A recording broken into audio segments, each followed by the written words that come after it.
पालघर जिल्ह्यातल्या डहाणूमध्ये रायतडी या ठिकाणी वरठापाडा इथं ग्रामस्थांना आजही मूलभूत सुविधांपासून वंचित राहावं लागतंय। ग्रामस्थांकडे 2014 पासून ठराव आणि अर्ज दिलेले आहेत। आजवर रस्त्याचं काम पूर्ण झालेलं नाहीये, रस्ता नाहीये। गावातील नागरिकांना या परिस्थितीमध्ये मात्र रुग्णालय गाठणं सुद्धा अवघड आहे। वृद्ध महिला आजारी असल्यानं उपचाराकरता चिखलातून मार्ग काढत अक्षरशः झोळीतून मुख्य रस्त्यापर्यंत आणावं लागतंय।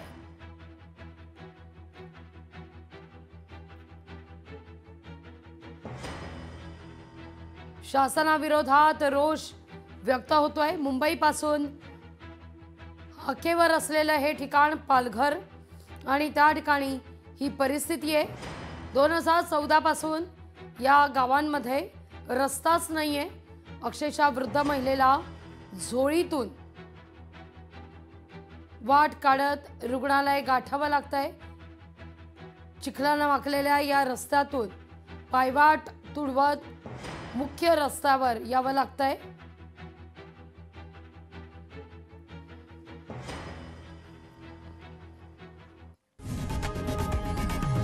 लोकशाही मराठी ऐका, पहा, जागरूक रहा।